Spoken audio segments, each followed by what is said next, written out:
19. Dia 19 de dezembro, mais um podcast, 11º, quase 12º, lá nós tivemos aquele extra. Vamos lá, sejam bem-vindos a mais um podcast do AP Luciano. Com certeza temos muitos assuntos a tratar, apesar de não sabermos quais, né? Mas nós vamos chegar lá, geralmente a gente começa assim, depois a gente sempre chega a algum lugar. Hoje nosso quarteto fantástico está faltando o pastor Gétis, que está ilhado, né? Graças aí ao excelente trabalho de todos os prefeitos que vieram, né, que administraram nossa cidade, que nunca fizeram um serviço para poder a água escoar. Então, sempre que chove, a gente fica nessa situação, né? Hoje, para eu entrar na igreja, eu tive que entrar pelo estacionamento, já que a nossa rua aqui vira um rio, né? Infelizmente. Então, faz parte dos nossos desafios. Mas vamos lá, sejam bem-vindos, pastor Tavei, pastor Jonatas. Vamos lá, vamos para cima. Mais um, 12º, né? 12º é profético. 12º podcast. 12 é sempre um número profético. Isso aí, vamos lá, vamos divulgar como é que é? O link, vamos divulgar o link, compartilhe, convide a família, sente em família para... Cada um liga um aparelho para poder a gente achar que tem mais gente. Obrigado, aqui. Todo mundo, cada um liga aí para poder todo mundo achar. Poxa, tem um monte de gente assistindo, mas 10 pessoas numa casa só, cada um com aparelho, só para dar uma moral para nós, pô.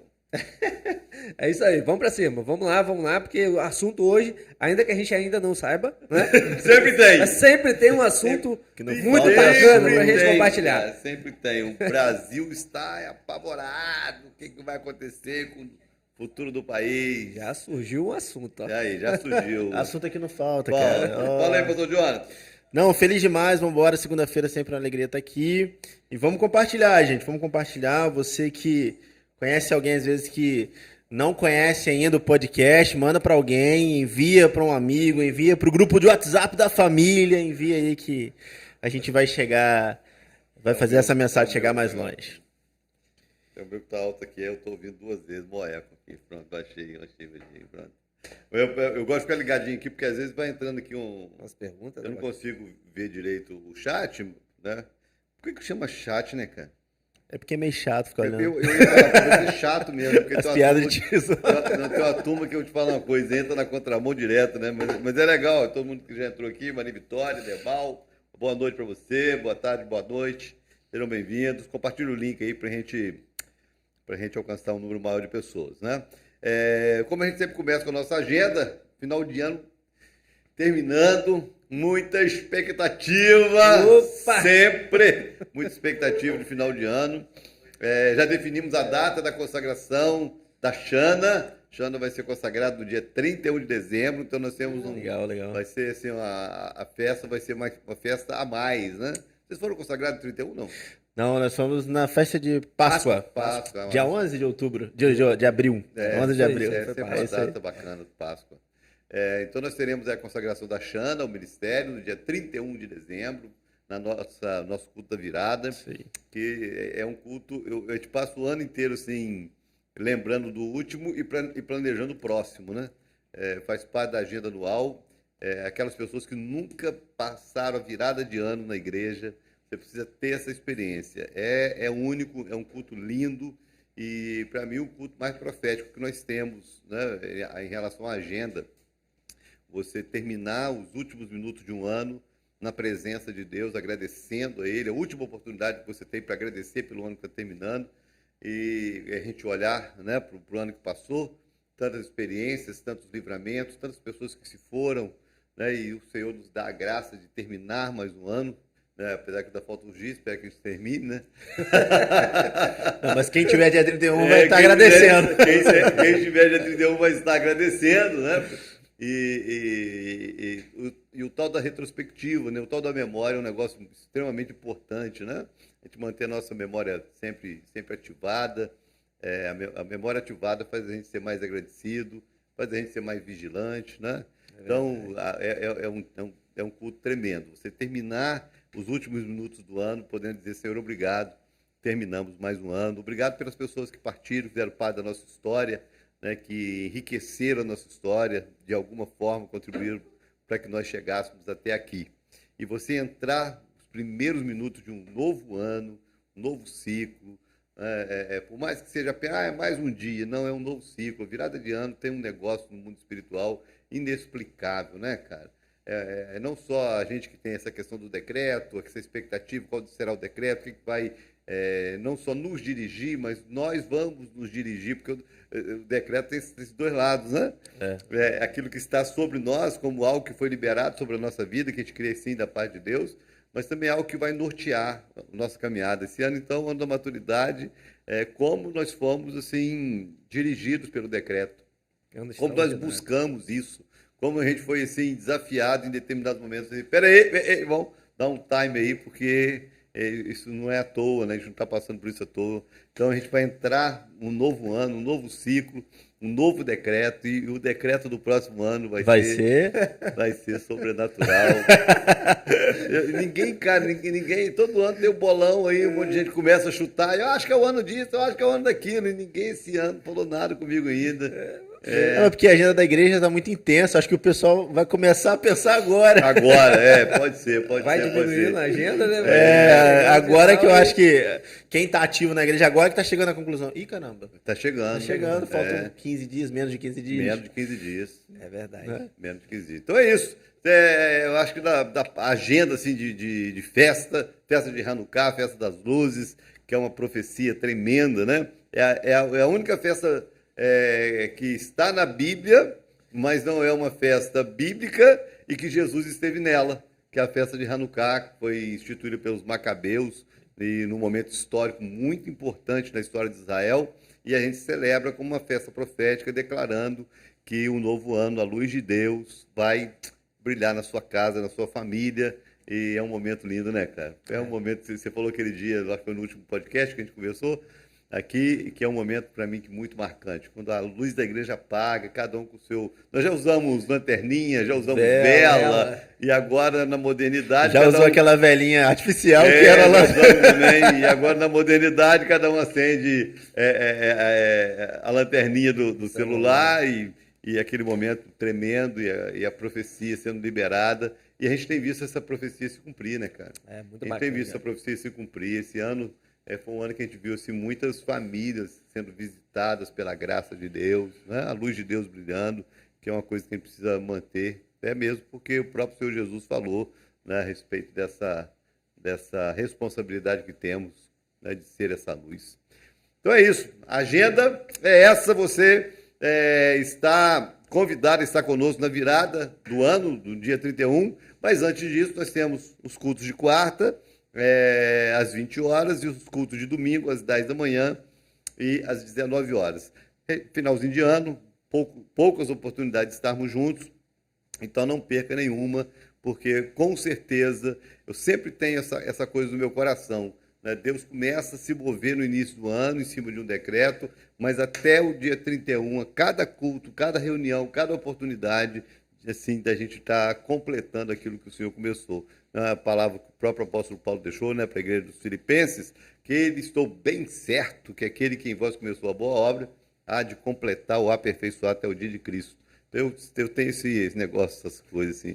Eu não sei se eu sou místico. Não, mas o senhor sempre falou uma coisa com relação ao decreto que eu acho que é muito real. O decreto não acaba no dia 31. Não. A gente continua sendo tratado naquilo e vivendo aquilo de alguma maneira, né, depois. Então, vamos buscar amadurecer até o dia 31 e continuar amadurecendo. O resto da vida. Todo decreto marcou nossa vida. Alguns acabam marcando mais porque as experiências daquele ano mantém vivo aquele decreto. Para mim, um dos decretos mais desafiadores que mais marcou foi o ano da dependência de Deus. Como a gente foi desafiado a aprender a depender de Deus. E quando terminou o ano, assim, nós só aprendemos como. Mas agora vamos depender o resto da vida, né? Porque não tem outro caminho. Então, é por aí. Então, você está convidado a estar conosco, né? E nós temos aí também alguns outros desafios. Nós temos o nosso seminário. Matrículas abertas. O pessoal já está recebendo já o comunicado? Já recebeu a mensagem, todo mundo. Já tivemos algumas pessoas já tentando antecipar a matrícula. Eu não vou estar aí domingo, eu não vou estar segunda. Mas as matrículas estão abertas. Todo mundo que fez o processo seletivo já pode estar procurando a gente aqui na secretaria. que a gente já está efetuando a matrícula. Ontem um discípulo veio feliz, rapaz. Feliz. Foi aprovado. Foi aprovado lá, cara. Pô, estou muito feliz. Tem discípulo feliz porque tirou nota maior que o líder. Tem um dele que tá até aqui, ó. Já. Tá aqui, André. Tem casal que ficou assim, eu tirei mais do que ele, mais do que ela. Aí, como é que é isso? Uma festa. Ai, que legal. Mas poxa, eu tô assim, é outra coisa que tem gerado na gente essa expectativa de algo extraordinário para o próximo ano. Por isso que o decreto do próximo ano vai ser poderoso, cara. Vai ser poderoso, porque esse seminário é resgatar um sonho, né, que a gente viveu anos atrás, e a gente poder resgatar isso agora, nesse ano de 2023, que vai ser um ano muito especial. Vai ser um ano muito especial. E o seminário é uma oportunidade tremenda de crescimento. Tremenda de crescimento.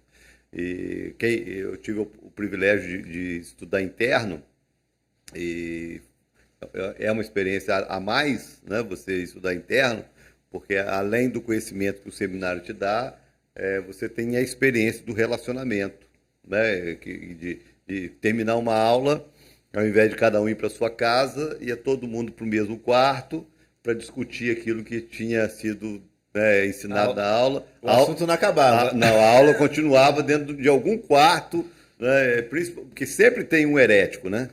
Toda turma sempre tem um herético, aquele que gosta de polemizar alguma coisa. Eu nunca era esse cara, nunca. Sempre fui assim, muito tranquilo. Quem conhece já imagina que ele era o primeiro a polemizar a cabeça de todo mundo. Até mesmo porque eu nunca tive crise assim, de ideias ideológicas, teológicas, nunca tive essas coisas. Mas alguém tem crise? Eu acho que não. Tem gente que lê as coisas na Bíblia e entra em crise, né? Mas enfim.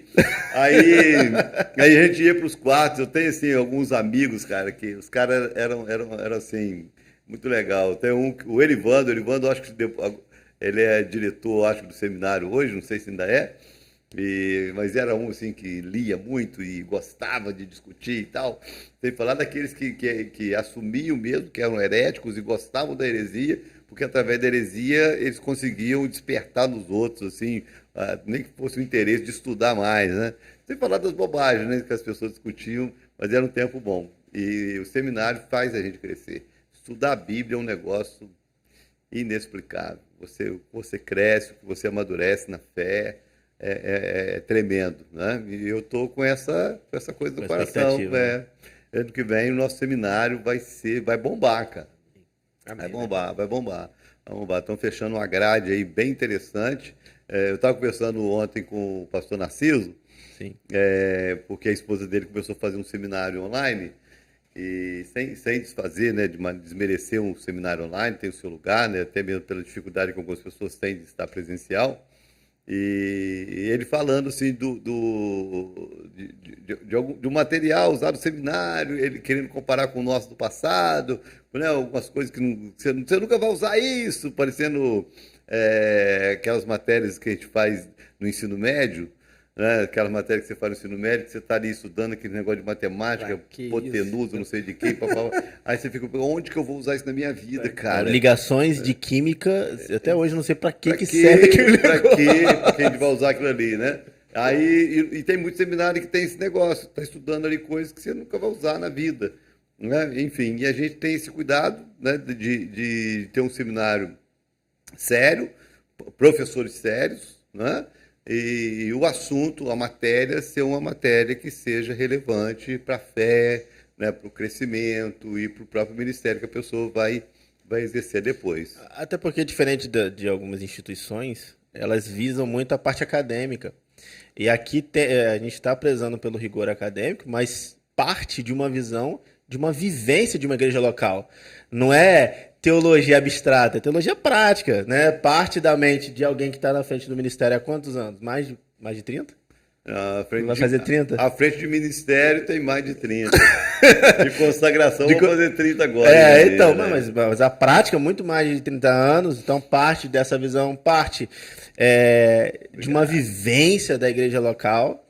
Então, assim, injetar um monte de informação é fácil. É. Agora, informação relevante, com comprometimento bíblico e que tem relevância na vida da igreja, que é o que, também, que alimenta o ministério. A gente tem esse cuidado, tem esse cuidado. E eu ouvia isso do Bispo Eliel, que ele sempre teve esse cuidado, né? Ele teve uma formação, né, no IBAD, que era o Seminário da Assembleia de Deus lá em Pindamonhangaba, e ele falava isso muito pra gente, né? Eu ouvi outras pessoas assim que tiveram sucesso no ministério, o cuidado de você não formar apenas cabeça grande com coração pequeno, né? Tem muitos pastores que têm. Eu tive a oportunidade de ter professores assim. Você sentava com o cara sabia tudo de teologia, o cara tinha uma biblioteca maior do que a biblioteca do próprio seminário, o cara tinha não sei quantos livros e tal. Você ia ver a igreja do cara, parecia, você não sabia se estava entrando no frigobar, né, ou no templo, de tão frio que o negócio era. E por quê? Porque a cabeça cresceu, mas o coração não acompanhou, né? Eu acho que uma proposta do seminário é isso, é fazer o camarada aprender, fazer o camarada aprender a questionar, porque o questionamento saudável faz a gente crescer, né? Mas não perder a espiritualidade, não perder a essência da fé, do cristianismo, do evangelho. A cabeça cresce, tem que crescer, né? Mas o coração tem que crescer junto. Então essa é a proposta do nosso seminário, né? Essa é a proposta do nosso seminário. E se você, por algum motivo, não conseguiu passar pelo processo seletivo, não desista. Possivelmente, aí, se algum aluno que fez e que foi aprovado, caso não faça a matrícula no tempo, né, é possível que a gente abra aí uma segunda chance para o próximo ano. Fique antenado aí, o valor acho que está bem interessante, um seminário presencial, né, está bem interessante. O período de aula que eu acho que vai ser legal, a gente se encontrar 2 vezes na semana, que é uma coisa que já não é muito comum nos seminários presenciais hoje, a maioria é uma vez só por semana, a gente poder se encontrar 2, que é um crescimento muito maior, né? A gente poder estar junto 2 vezes por semana, sem falar das atividades extra classe, que sempre faz a gente crescer, sempre faz. Professores que vão para a prática, que coloca a turma para pregar, essa coisa toda aí. Fazer missões. Fazer missões, muito legal. Então é isso aí, esse é um dos desafios, né, para o próximo ano. E também esse negócio aí dos nossos programa de estágio. Os nossos estagiários, cara. Eu tô querendo ver esse negócio, cara. Quem vai ser aprovado para poder ficar aqui, trabalhando aqui ano que vem, cara? E aí? Não sei. Tem gente tentando, tem gente tentando, aparecendo aqui de vez em quando à tarde, para ir se acostumando com o ambiente. Tem gente que daqui à tarde doido para ir embora, não voltar mais. Deve ter, não sei. Eu não sei. Tem não? Isso eu não sei se tem não, tô juntando para saber. Para saber na hora do processo seletivo quem que a gente vai cortar, né? Mas tem... Ei, Kathleen, Carol... Eu falei que não vamos fazer um podcast uma hora, pegar esse povo, sentar eles aqui. A gente ouvir o que tem que acontece do outro lado da câmera. Né? Acho válido. Acho válido. Tinha que pegar um de surpresa, assim, pô. Hoje tá faltando alguém. Pega uma cadeira para sentar alguém aqui para poder fazer o rodízio. Mas é isso. Gente, o final de semana foi...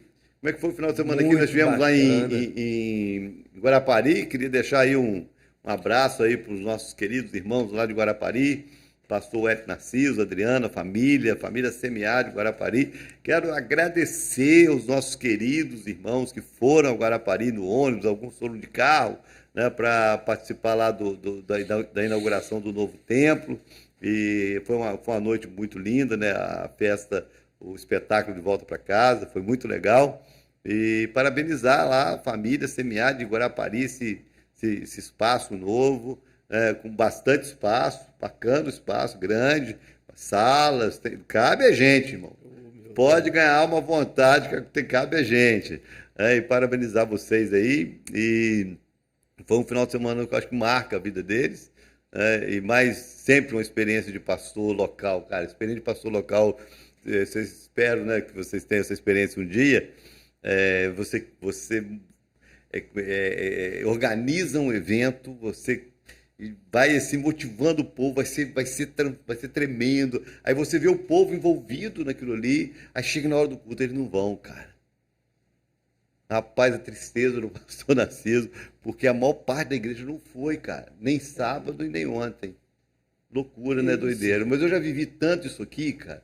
A gente fazia congressos, né, trazia gente de fora, trazia gente de Brasília, traz gente de São Paulo, traz gente de Minas e tal, e congresso, aí vai quem vai ser? Ah, vai ser o Thales Roberto, ah, vai ser o Antônio Cirilo, ah, vai ser não sei quem. Aí você vê a igreja, aquele que burburinho, Chega no dia, eles não vêm, cara.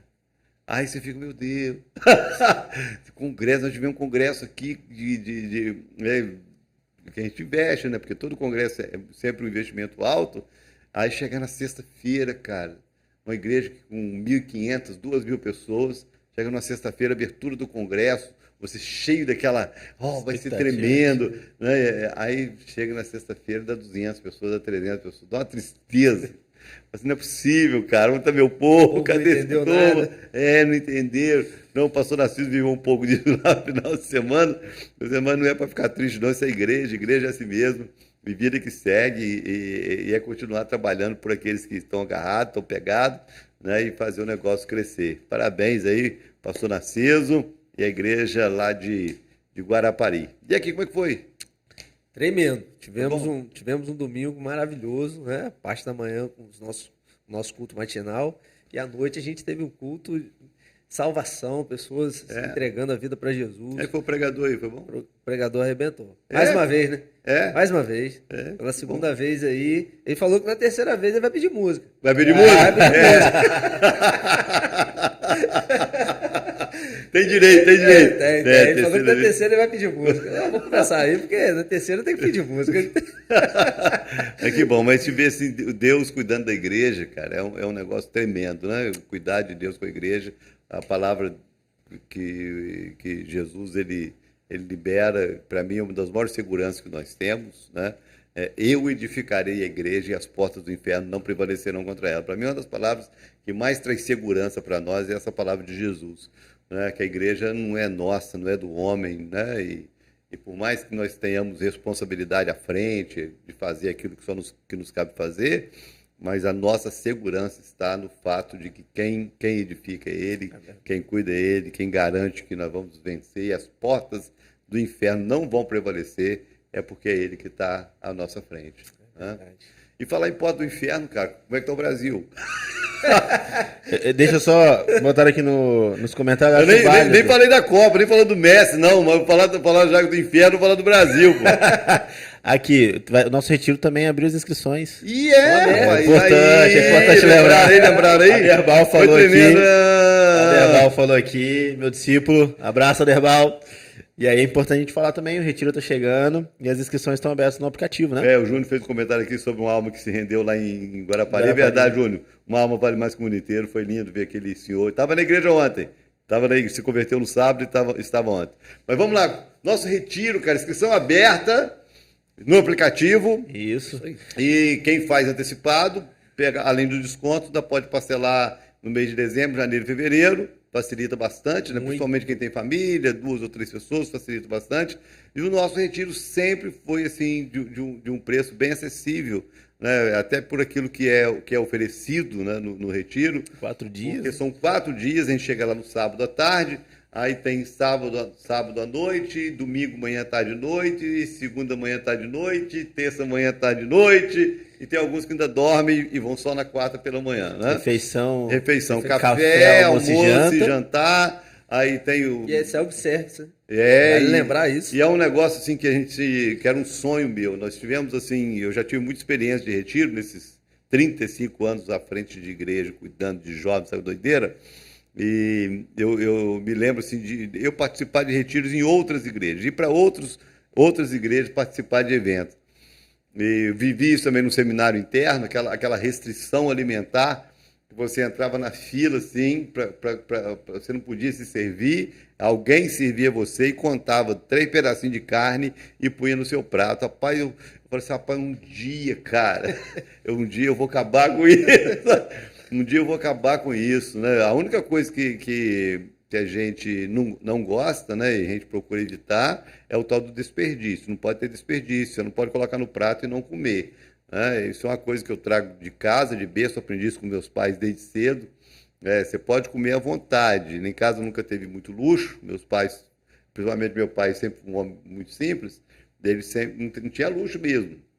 Mas eu sou daquela época, né, de que a gente comia, cortava o pão em cima da toalha mesmo de ali, depois que terminava de tomar café, pegava a toalha e ia lá no quintal balançava para os passarinhos comer o resto, né? Tempo bom. Então não tinha luxo, mas tinha sempre fartura. Mas ai de um filho que colocasse a comida no prato e não comesse. Se ele não comesse, ele pode ter certeza que aquele prato ia lá pro forno, no fogão lá, e à noite ele ia. Na hora que ele fala, tô com fome, você pega o seu prato e vai comer agora. É assim que funcionava. Então você aprende a não desperdiçar. Então o nosso retiro a gente tem esse cuidado, né? As pessoas se servem com fartura. E a comida da Rogéria. Rapaz, a comida é boa demais. Sem comentário. Rogéria. Sem comentário, porque a tal da Rogéria tem um negócio naquela mão, né, cara? Para cada um no seu cada um, né? Deus dá unção específica. Dá. Pra Rogéria foi ali. Foi. Pô, Deus deu unção para Bezelael talhar as coisas, né, na madeira e tal. Deus deu unção para Rogério colocar o sal na medida certa, temperar na medida certa, porque ela é fera, cara, ela é fera. E você comer com fartura, então valor acessível, você ter essas alimentações todas e um espaço muito legal, né?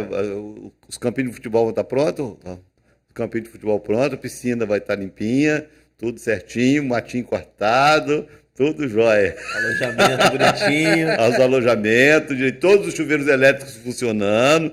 Eu estava conversando com um eletricista esses dias, inclusive, que foi lá, a gente falando sobre instalação e tal, e que está sempre precisando de manutenção. Aí nós começamos a contar a quantidade de chuveiro elétrico que nós temos no acampamento. Aí, lógico que eu não consegui contar todos, mas quando eu contei só nos quartos, são 48. 48 são 12 em cada um, são mais 12. 96? 12, 24, mais 48, 96. Fora, lá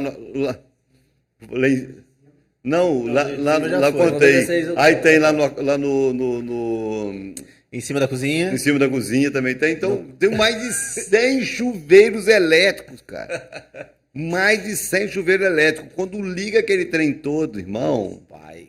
Aí quando chega a conta de luz é uma alegria, cara. Chegou a conta de luz. A primeira coisa que eu pensei foi, nossa, a conta de luz.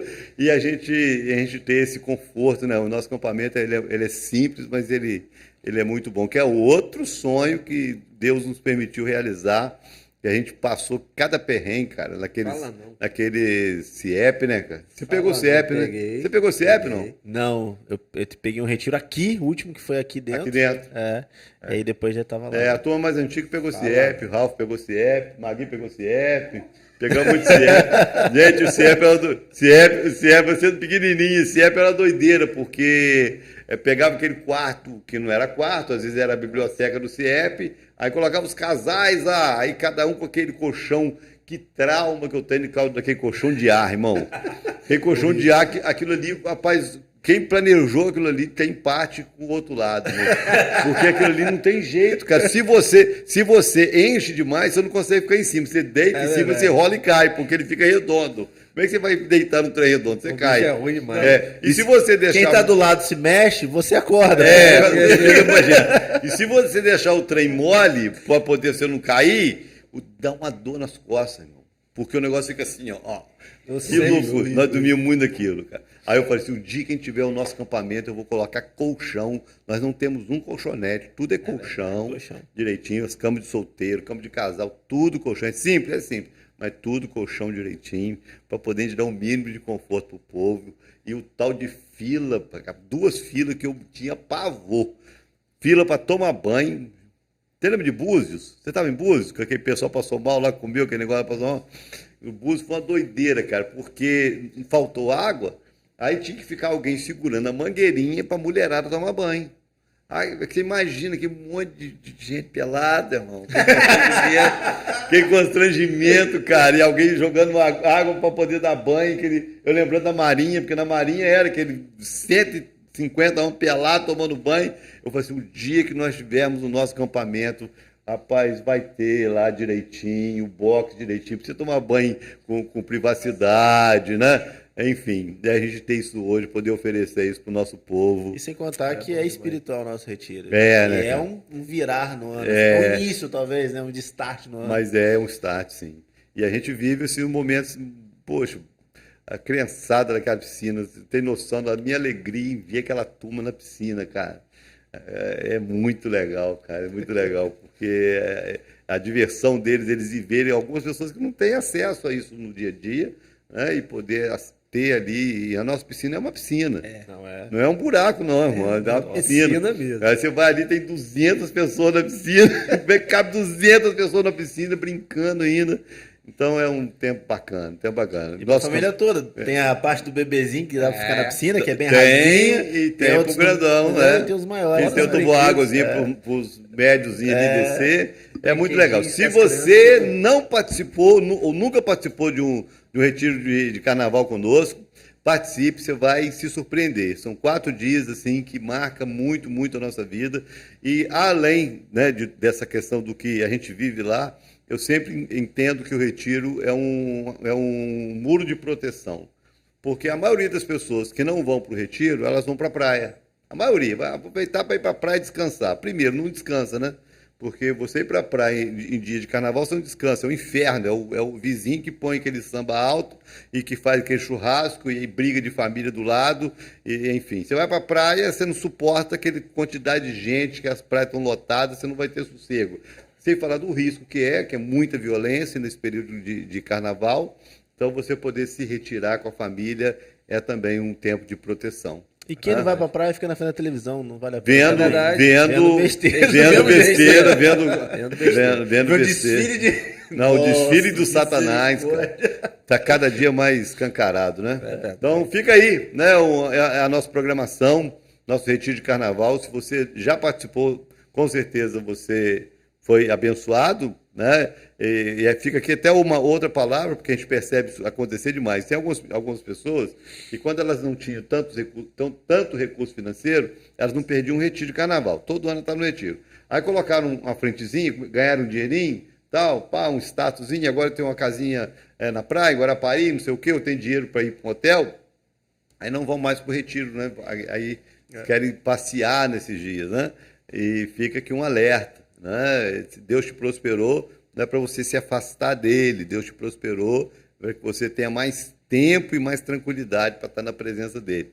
Então não troque o retiro de carnaval por lugar nenhum, por ambiente nenhum, porque é um tempo muito precioso de crescimento. Né? Inscrições abertas, você pode acessar através do aplicativo e vai ter lá as melhores ou maiores informações. É isso aí. Mas continuando falando do inferno. Eu tenho uma pergunta. Tem. E normalmente eu faço pergunta off, mas vou fazer aqui agora. Ih, vai. Vai pior. A Maria Vitória falando aqui. Ah, legal. Não, falando do inferno, tá um inferno, né? Essa divisão aí, política e tal. E não sei se você ouviu recentemente o depoimento contra a música Alvo Mais Caneme do Kleber Lucas. Você ouviu? Ouvi. Ouviu? O que o senhor acha dessa tentativa aí de qualquer jeito implantar uma visão teológica de esquerda? Porque ele começou a falar sobre teologia preta. Ou seja, uma teologia que é feita não a partir da Bíblia, mas a partir da raça. Eu tenho, assim, um posicionamento em relação ao racismo, cara. É que eu tenho tanta dificuldade em ver isso, em viver isso. Não é que eu não acredito que exista, porque a gente sabe que tem gente de todo jeito. O Brasil foi o país, né, que teve o seu tempo de escravidão e tudo mais. Mas você imaginar isso nos dias de hoje, para mim é um negócio tão idiota, tão absurdo, que é difícil você conceber a ideia de racismo. Que negócio linda lá. Aqui. A baiana, tem baiana. A gente não consegue. Como é que você consegue olhar para o indivíduo e achar que é diferente porque a cor da pele é diferente? É um negócio tão absurdo que para mim já é complicado assim, conceber a ideia. Né? E quando você vê isso por parte de um pastor, a coisa fica ainda mais complicada ainda. porque parece que ele tem um trauma de alma, né? Porque quem tem mais preconceito acaba sendo ele. Se ele está fazendo essa divisão é porque... Porque ele não é que ele seja vítima do preconceito, ele tem preconceito. Já esteve aqui na igreja inúmeras vezes, né? Já cantou aqui no altar inúmeras vezes, e nunca foi tratado diferente ou menor, nunca teve. Então é uma coisa assim muito complicada. E ele foi tão infeliz, cara. Ele foi tão infeliz na colocação dele, nos argumentos dele, que aqui vai uma palavra, né? Nós abrimos o nosso podcast falando sobre o seminário, que para mim é uma das questões assim, a necessidade de um pastor passar por um seminário, cara. Porque não é desprezar em hipótese alguma. Às vezes o cara é um autodidata, às vezes o cara é estudioso, às vezes o cara lê, o cara se aprofunda, né? Enfim, e cada um tem o seu veio ministerial, a gente vai respeitar isso, tudo bem. Mas quando você vê essa pobreza de argumento, você entende a carência do estudo. Ele foi tão pobre, né, em todos os sentidos. Ele foi pobre de argumento, ele foi infeliz no próprio ambiente que ele trouxe o assunto, na frente de um ímpio, que possivelmente é um macumbeiro, espírita, não sei qual é a do Caetano. Meu consultor disse que é. É espírita, né? Então é a turma do tambor ali, né? Enfim, então ele criar um preconceito na cabeça de uma pessoa que não tem Jesus, que não tem experiência com Jesus, e que ele deveria estar ali como luz para mostrar um caminho de salvação, ele afasta ainda mais o cara. Então ele foi em tudo infeliz. Os argumentos muito pobres, né? Eu vou ter que mudar a minha Bíblia, né, por causa de um argumento dele. Enfim, não tem, é difícil até de argumentar, cara. Tem determinadas asneiras que a gente ouve que é difícil você refutar, de tão pobre que é. Não é possível que você vai querer discutir isso, né? Não é possível que você vai querer discutir isso aí, cara. Não tem como você discutir. A Bíblia está muito clara. Um monte de gente citou os textos de Isaías, né? Salmo também. De Salmo também, enfim. Então não tem, ele foi infeliz. Eu li na Bíblia essa semana falando sobre a lepra, porque a mancha da lepra ficava mais branca do que a pele normal. Aí falando, tá vendo? Fala de branco tanto para coisa ruim quanto para coisa boa. Então não é uma questão de preconceito, é só uma questão de um simbolismo ali para a questão. Eu falei, meu Deus do céu, é querer achar chifre na cabeça de cavalo. Olha, igual quer ver onde isso começa, cara? Isso começa desde a marca que Deus colocou em Caim. Que é um argumento também. Desde a marca que Deus colocou em Caim. Há muitos anos atrás, alguém tentou levantar essa ideia, essa teoria de que a marca que Deus colocou em Caim foi justamente que Caim, a partir daquele momento, né, que tinha matado o irmão, para que todos soubessem que ele era um assassino e tal, que Caim foi pintado de preto. Olha que doideira. Olha que doideira. Aí isso tem tantos anos. Não, isso era discutido dentro de seminário. Aí alguém que pensa vai ter que fazer um levantamento histórico e mostrar por que o preto está na África, por que o branco está na Europa, por que a questão climática, a questão de tantas coisas que estão por trás ali e tal. Mas precisa alguém explicar só para jogar por terra um absurdo, cara. Poxa vida. E parece que estão resgatando assuntos que nós já superamos há muitos anos como igreja. Como igreja nem se fala. Agora, acaba fomentando uma discussão e sentimentos ruins, né, cara? Porque tem gente na igreja que acaba se sentindo descriminalizada sem ser. Sim. Sem ser. Existe ainda? Eu acredito que exista. Nos Estados Unidos, eu tive a oportunidade de visitar algumas igrejas, duas assim que me marcaram em relação a isso. Uma é uma igreja em Orlando. Os meus meninos, Daniel congregou nessa igreja um tempo. Church in the Sun, a igreja do Filho. E essa igreja, o pastor dela deve ter uns 75 anos, é um senhor branquinho, branquinho, branquinho, magrelinho. E a igreja, irmão, é num bairro assim, misto de Orlando.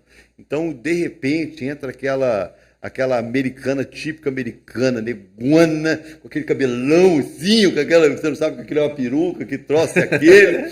E tá ali, você vai ver, o diácono entra, e eles convivem numa boa, você não vê assim, tá no louvor, você vê com a igreja que não tem problema com aquilo ali, de boa. E uma outra igreja que me marcou foi a igreja do T.D. Jakes, que o pastor é um negão, é um dos mais famosos dos Estados Unidos, né, lá no Texas, eu acho que é Dallas, né? Considerado hoje o maior pregador vivo. E o cara, a igreja dele, eu não sei quantas pessoas cabem na igreja. No dia que eu fui, não estava muito cheia, devia ter umas 4.000 pessoas. Não estava muito cheia. Não, estava bem vazia, mas devia ter umas 4.000 pessoas. E dessas 4.000 pessoas, devia ter uns 100 brancos. Eu era um deles. O resto da igreja, tudo negão, meu irmão. E o pastor, e o altar. E aquele coral de negão cantando, aquela negona para a mulher. E ele não prega. Ele não prega. Ele dá um show. Porque ele canta, e ele prega, depois canta. Aí você olha para um lado, assim, eu lembro da cena de uma loura jogada no chão, rolando no chão.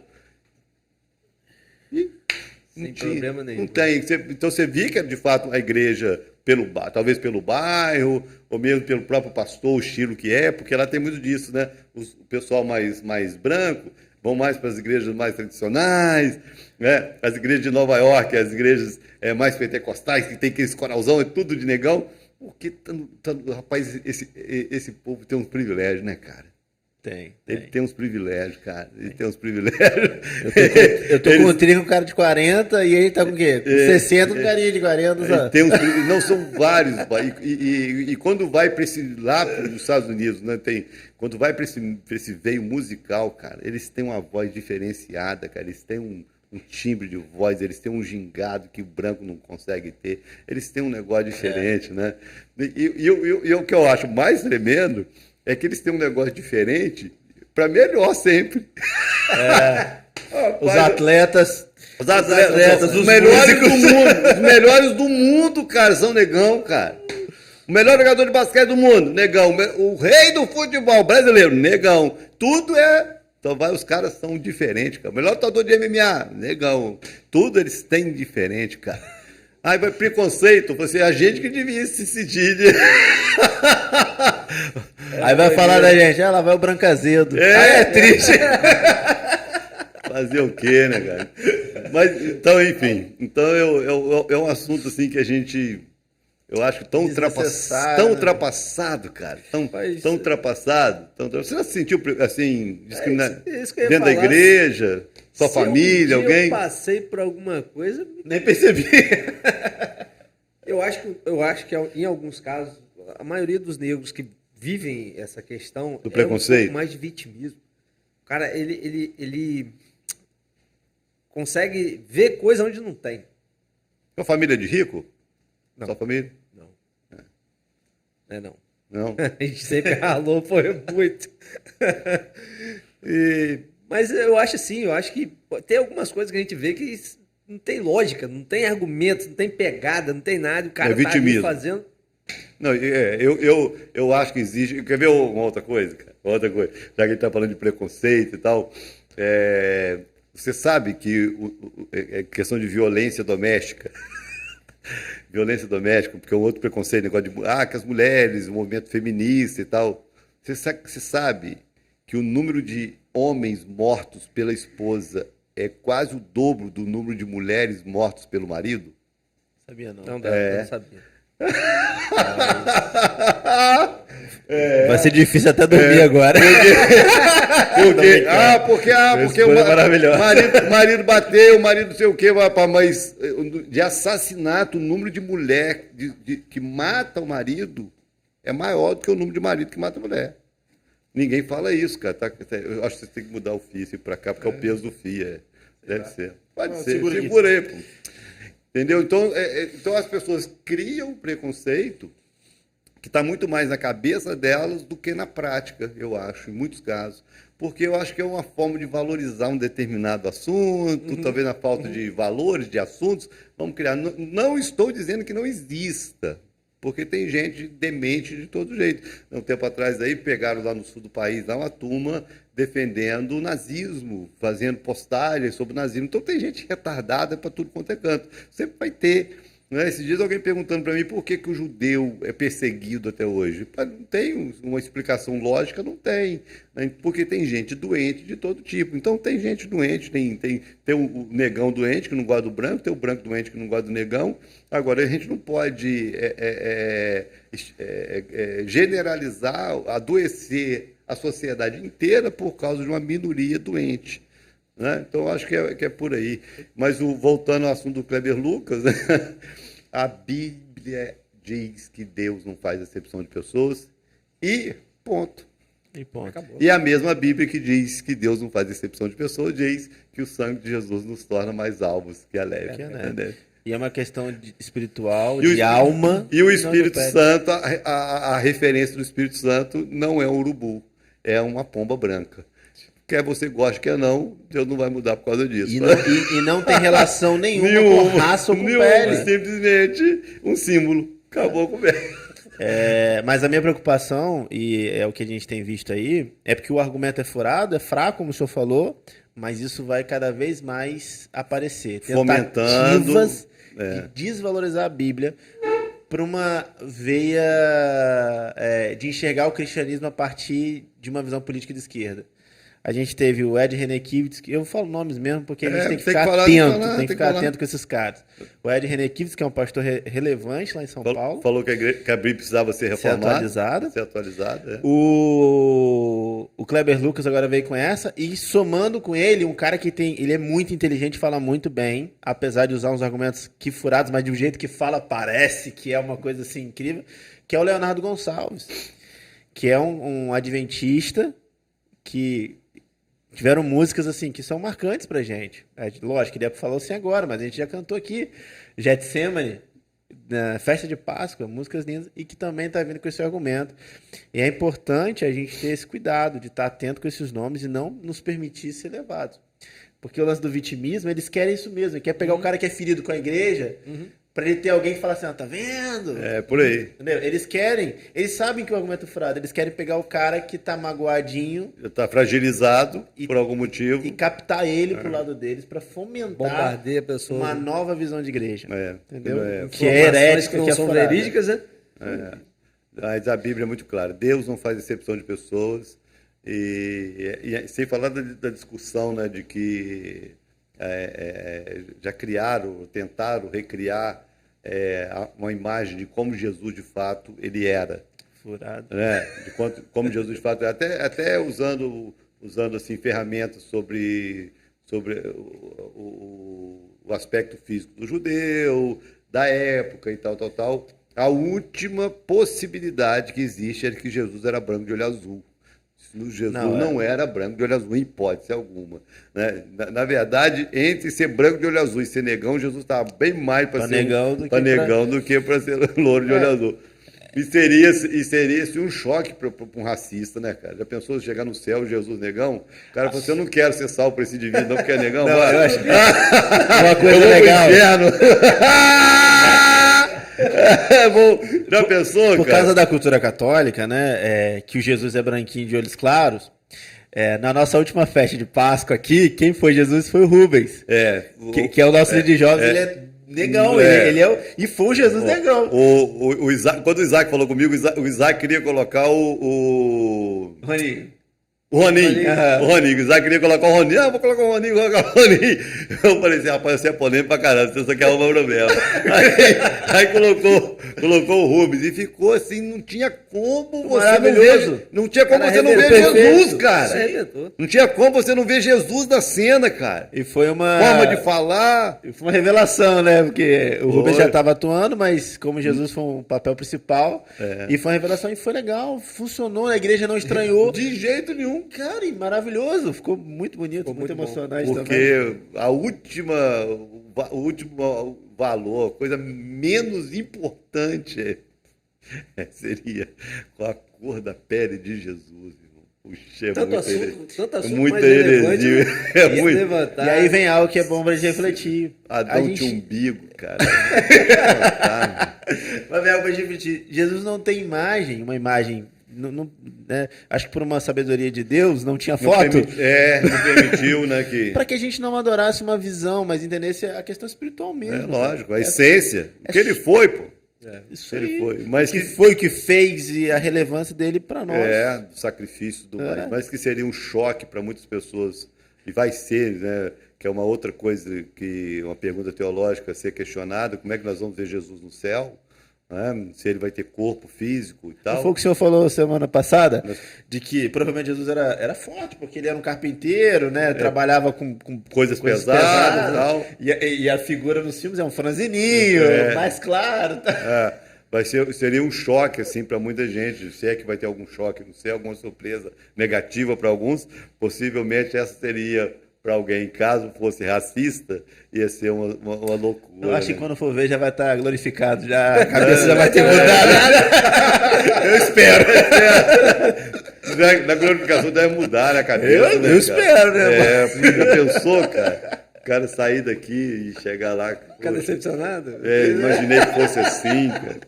Que doideira, é muita especulação. É muita especulação. Mas fica aí uma palavra primeiro para você que faz parte do nosso convívio. Graças a Deus, nós nunca tivemos problema com isso. Nunca. Meu melhor amigo, né, o Arcélio, eu sempre falo isso. Poxa, o irmão que eu não tive, o Arcélio, e nunca conseguimos assim ver diferença nenhuma, porque o cara é negão e eu sou branco.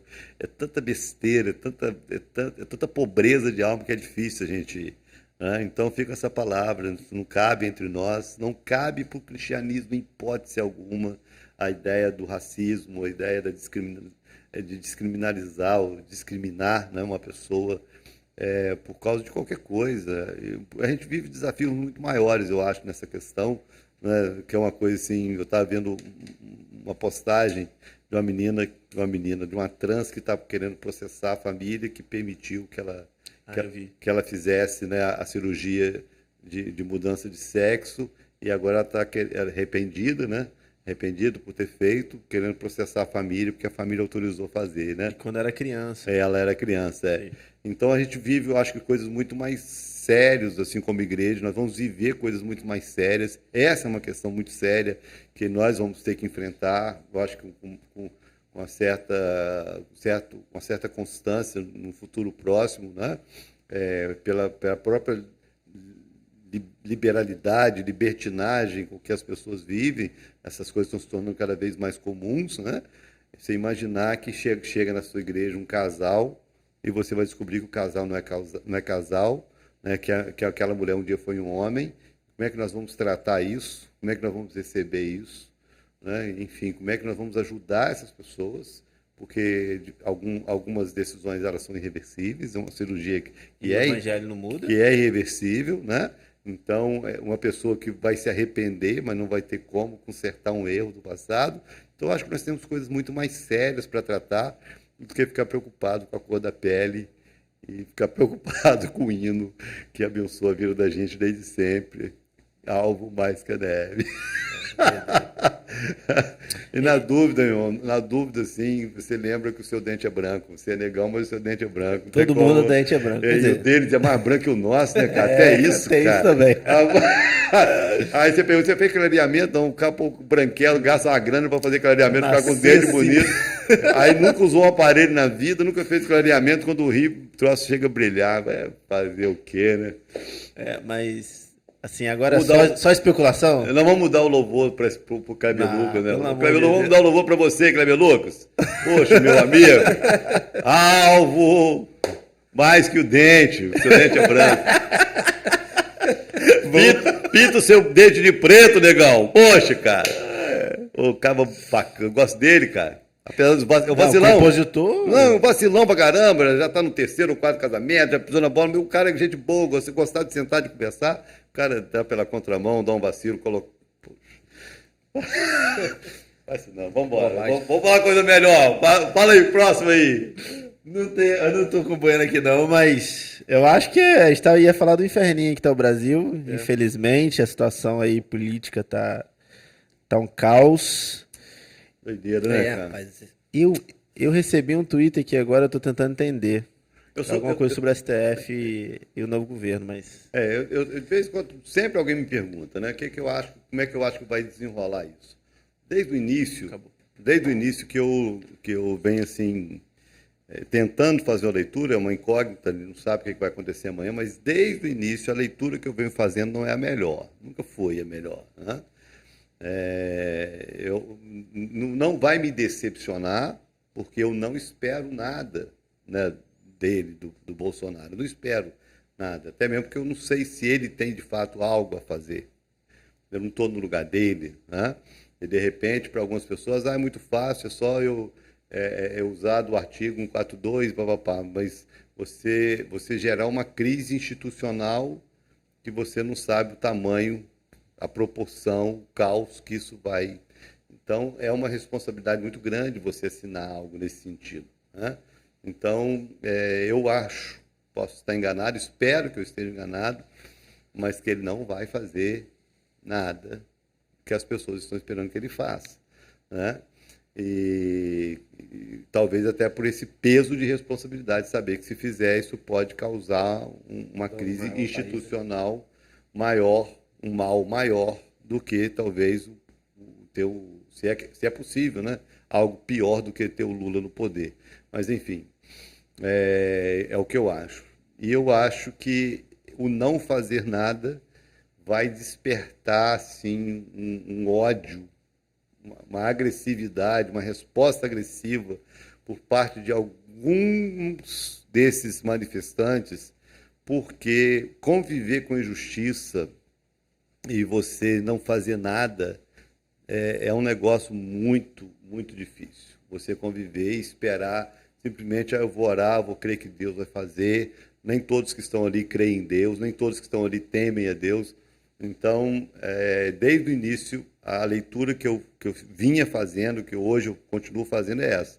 Eu acho que o Bolsonaro não vai fazer, o Exército não pode fazer se não for ordenado pelo presidente, né? O presidente da Câmara e o presidente do Senado, para mim, são dois crápulas, dois indivíduos assim, covardes, vendidos, corruptos, e também não vão fazer, que poderiam fazer. O nosso Supremo está mais do que exposto, né, pelas próprias injustiças que sempre vem praticando de um tempo para cá. E nós temos um povo na rua revoltado, e essa revolta vai chegar ao nível da violência, é o que eu acho. Nós estamos muito, muito próximos a uma guerra civil. E algumas pessoas falam, mas como guerra civil se as manifestações são pacíficas? As manifestações ainda estão pacíficas. Né? Elas estão pacíficas até um limite, né, que é o dia 1º, que é o dia da posse, né, porque existe a expectativa que enquanto a caneta está na mão do Bolsonaro, algo possa ser feito. Mas a partir do dia 1º, que a caneta não vai mais estar na mão dele, ele não mais pode fazer nada, se essas manifestações vão continuar pacíficas. Porque eu sempre acompanhei a posse de todos os presidentes, e toda posse de presidente, Brasília vive um ambiente de festa. As ruas de Brasília tomadas, quem conhece Brasília, né, aquelas avenidas principais ali, tomada de gente de um lado e do outro, e o presidente desfilando naquele Rolls Royce doado pela rainha da Inglaterra, né, carro aberto, e a população inteira ovacionando, né, aplaudindo o nosso presidente, ainda que sempre tivesse a disputa política. Eu acho que pela primeira vez nós vamos ter Brasília em guerra no dia de uma posse, porque quem tomou Brasília é gente que não quer o Lula em hipótese alguma. E eles não vão estar ali batendo palma, eles não vão estar ali ovacionando, eles vão estar ali jogando ovos, eles vão estar ali gritando: Lula ladrão, seu lugar na prisão. Vai ser a maior vergonha internacional, porque a posse é transmitida para o mundo inteiro, e o mundo inteiro vai assistir um presidente sendo envergonhado a partir da sua posse. Então, isso a gente não sabe onde isso vai chegar, né? E se partir para a violência, é o único argumento para o Exército fazer algo, né? Porque essa é a função constitucional do Exército, né? Manter a ordem, manter o equilíbrio social. Porque a polícia não tem condições de segurar. Você tem ideia, hoje no país, nós temos, só de CACs armados, nós somos mais de 2 milhões de CACs. Então, não tem polícia civil e militar que consiga bater de frente com a população armada, né? Fora os CACs, nós temos, sabe-se lá quantos milhões de pessoas que têm um porte de arma hoje. Então, a população está armada, né? Então, só mesmo uma intervenção do Exército para poder restabelecer a paz caso as manifestações percam o controle, né, da pacífico. Então, eu acho que o Brasil vive um momento extremamente delicado e que as pessoas não estão, talvez, entendendo a gravidade do negócio. Triste. Mas ele assumindo. Já deu hora, né? Deu certo. Tem tempo? Aí. Ele assumindo, o Lula assumindo dia 1º, e isso começando uma reação mais agressiva, com violência e tal, mais enérgica a partir dos manifestantes. O Exército não vem a favor do governo em exercício? Porque ele vai ser o soberano sobre o Exército? Essa é uma grande questão, porque o Exército é muito dividido. O Exército não tem essa unidade que o país pensa, né? Nós temos generais do Exército que são de esquerda, que são comunistas. Então, a gente não pode esperar uma unidade de ação por um órgão, por uma instituição dividida. Então, nós temos, dentro da Polícia Federal, nós temos pessoas de direita e de esquerda, dentro da polícia, de uma maneira geral, nós temos de direita e esquerda, e dentro do Exército, das Forças Armadas, também nós temos pessoas de direita e de esquerda, inclusive no alto escalão. Então, a gente não sabe, até mesmo porque, segundo né, as escolhas aí dos próximos ministros, o ministro da Defesa vai ser um civil de esquerda. O cara é um cara desarmamentista, na verdade, ele é comunista assumido, tem imagens dele, né, com símbolos comunistas e tudo mais, mas ele vai ser o ministro da Defesa. Então, ele é um chefe das Forças Armadas, ele dirige as Forças Armadas. Então, e tem um negócio dentro das Forças Armadas que é respeitadíssimo, que é o tal da autoridade, cara. Autoridade, e eu não sei se teria alguém capaz ou com coragem para se rebelar, né, contra um presidente ou contra um ministro da Defesa, mesmo sabendo que ele é um corrupto, que ele é um bandido. A maior vergonha do país, gente, foi o Lula vir como candidato, né, cara? O cara é um criminoso. O Cabral deve ter sido solto hoje, né? Foi solto. Foi solto hoje. O cara com mais de 400 anos de condenação. O cara é um criminoso, confesso. Ele confessou o crime, ele confessou o roubo, ele confessou. Ele confessou e ele foi solto, né? Então, nós temos um judiciário que entrou num descrédito pelas suas próprias decisões injustas e que gera. Não tem como não gerar desconfiança na população, né? Não tem como. O que um juiz ganhou para um liminar ou para um habeas corpus de um Cabral? Porque esse cara, igual aquele presidente da Petrobras que devolveu 100 milhões, só um que devolveu, né, 100 milhões. O cara que devolveu 100 milhões, quanto que ele não devolveu? Então, o que foi devolvido nas delações não foi tudo. Foi uma parte, lógico. Com certeza. Entendeu? Foi um risquinho, lógico. Entendeu? Então, quer dizer, aquilo que foi guardado, quanto que esse Sérgio Cabral não deve ter de dinheiro guardado, escondido? Né? Valeu a pena roubar, fiquei alguns anos preso. E não fica preso igual qualquer preso, fica preso cheio de conforto, até mesmo, né? Enfim. Aí fica preso cheio de conforto, tanto é que encontraram lagosta, caviar, TV, DVD, TV, um monte de tudo coisa. lá que ele colocou Picanha. dentro, né? Então, ele comendo picanha e o povo aqui fora brigando e comendo pão com salame. Né? Então, essas decisões não são tomadas assim só por questões ideológicas e políticas, não. Tem muito dinheiro por trás, entendeu? Tem muito dinheiro por trás. Não é só o advogado que leva o dinheiro, não. O advogado, às vezes, só transporta o dinheiro para quem vai assinar o habeas corpus lá e liberar o cara. Infelizmente, o nosso judiciário ele permite que a gente duvide da integridade dele. Eu lembro aí foi o Marco Aurélio, que hoje já está aposentado, ele soltou aquele traficante, o cara a polícia ficou anos e anos investigando para conseguir prender o cara, traficante perigoso, né? Traficante internacional, e ele solta o cara, assim, de nada, de graça. Não é de graça. Aí soltou, eu não lembro se foi o Fux, que era o presidente do STF, derrubou o habeas corpus, mas quando derrubou, o cara já estava na rua, nunca mais encontraram.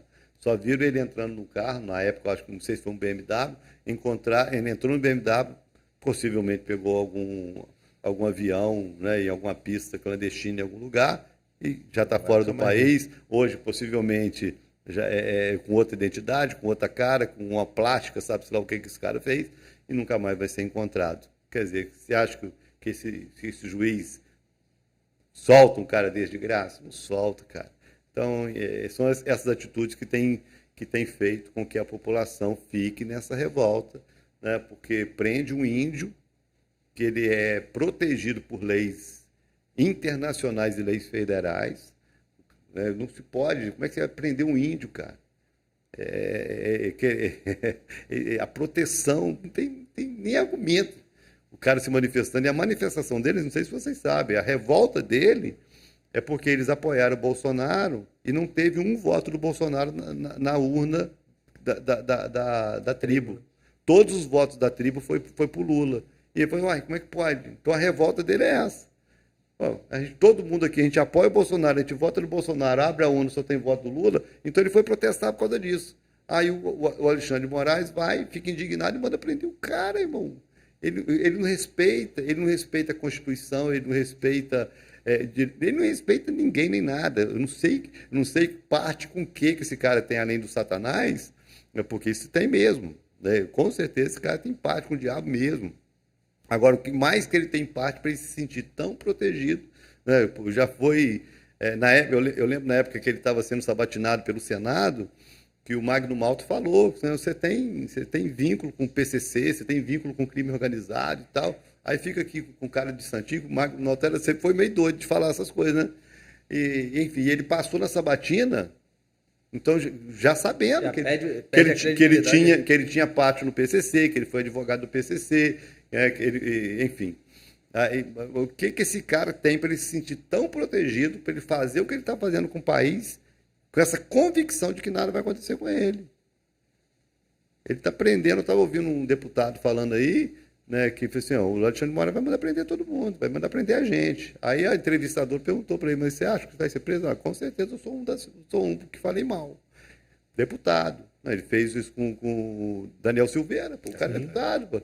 Falou mal, ele prende. Então ele não respeita a autoridade, ele não respeita a instituição, ele não respeita os poderes, ele não respeita ninguém, cara. Ele não respeita ninguém. E o que esse cara tem para todo mundo ter medo dele? O que esse cara tem para todo mundo ter medo dele? Ninguém fazia nada. Inclusive o Bolsonaro e o Exército, que não fizeram nada até agora, né? E para mim, uma das coisas que mais atrapalha o processo são as especulações. Eu estou em alguns grupos, né, de WhatsApp, e o tal da fake news é uma doideira, né? Começa as especulações. Você precisa assistir, assista antes que caia do ar, você vai ver, tudo é uma coisa, tudo bobagem, tudo montagem, né? Então, aí, quando tem alguma coisa de verdade, você nem sabe se é de verdade. Né, que segundo aí alguns vídeos, algumas postagens, que o Superior Tribunal Militar está ou investigando, ou agindo contra ele. Mas não sei se é verdade, ninguém sabe se é verdade, né? Enfim, então o Brasil vive um momento delicado. A palavra que eu dou para nós como igreja, primeiro a gente precisa de fato orar pelo Brasil, porque nós mudamos a história desse país em oração. Nós derrubamos a corrupção dos países, foi em oração. A corrupção não caiu por causa do Bolsonaro, Deus usou o Bolsonaro, mas a corrupção caiu porque a igreja orou, né? E agora a corrupção vai voltar. Se nada acontecer até o dia 1º, a corrupção vai voltar, já está estampado que vai voltar. Já está voltando sem o cara assumir. Já está quebrando o país sem o cara assumir. Todos os projetos é de fato para voltar a corrupção. E a igreja vai ter que voltar a fazer o que ela sempre fez, orar, interceder e possivelmente agora, sabe-se lá, qual será a nossa ação dentro de uma guerra. Porque não só somos igreja, mas somos também cidadãos, né? E como que nós vamos agir no meio de uma guerra? Porque nós seremos os primeiros alvos desse governo comunista, né? Nós seremos os primeiros alvos, porque o comunismo, que é uma coisa que é absurda a gente conviver com a ignorância de pastores de esquerda, né? A primeira coisa que o comunismo persegue, extingue, é a fé, porque não tem como as duas coisas caminharem juntas. A fé, ela não permite o comunismo. Eles querem a fé no Estado. Ela não permite o comunismo crescer. Então eles têm que matar a fé. E a forma de matar a fé é como? É matar os cristãos, é perseguir os cristãos, é fechar as igrejas, né? E só não vê isso quem não sabe nada de história. Mas foi assim na União Soviética, é assim na China, é assim na Coreia do Norte, é assim em Cuba, é assim em todo lugar que é comunista. Primeira coisa, precisam fechar as igrejas. Por quê? Porque a igreja ainda é um lugar que a gente pensa. E para você aceitar o comunismo, né, você precisa, primeira coisa é parar de pensar e olhar só para o governo, só para o Estado, como a única resposta para você viver bem, e você vai viver mal. Isso é um fato, né? Vamos lá, orar pelo Brasil, vigiar e se preparar, sabe-se lá o que vem por aí. Isso aí. A esperança está em Jesus. Vamos lá, nosso tempo passou, gente. A gente nem tinha assunto para falar hoje no podcast. Não tinha assunto para falar no podcast, já deu 7h10. Vamos terminar o nosso podcast. Pastor Gédios fez falta, sempre muito bom ter você aqui, Pastor Gédios. Mas da próxima vez você compra um barco ao invés de comprar um carro ou uma moto, porque para andar nas ruas da cidade quando chove, tem que ser de barco, né? Um jet ski ou coisa parecida, né? Para você não faltar o próximo, né? Palavra final aí, Pastor Tavinho, Pastor Jonatas, despedido do nosso povo. Isso aí, tempo precioso, né? Sempre um tempo muito precioso, né? Toda segunda a gente está aqui levantando assuntos relevantes, né? São assuntos que mexem com a nossa população, é a nossa vida, né? Então, foi muito bom estar com vocês. Compartilhe esse link para que as pessoas possam também ver aquilo que foi comentado aqui, aquilo que foi compartilhado aqui. Foi muito bom estar com você e até a próxima semana. Em nome de Jesus. Amém, isso aí. Enquanto for permitido, né? Enquanto for permitido, enquanto estiver Alexandre de Moraes não bloquear a gente de alguma maneira, nós estamos aqui. Deus abençoe. Viva em paz com Jesus, atento ao que está acontecendo, vivendo pelo reino, lutando pelo que é justo. Deus abençoe. Amém. Meu povo, uma boa noite para você. Sempre muito bom saber que você está do outro lado. Compartilhe aí o nosso podcast, convide as pessoas a participar ao vivo também, mas compartilhe para aquelas que não puderam estar ao vivo poderem assistir, porque eu acredito que sempre que aquilo que a gente conversa aqui acaba sendo uma resposta, um norte para a vida das pessoas, tá bom? De maneira descontraída, a gente acaba trazendo algumas orientações, algumas direções que são importantes para a nossa caminhada cristã. Beijo no coração, Deus abençoe vocês. Nos vemos na igreja ou aqui, toda segunda às 18 horas. Tchau.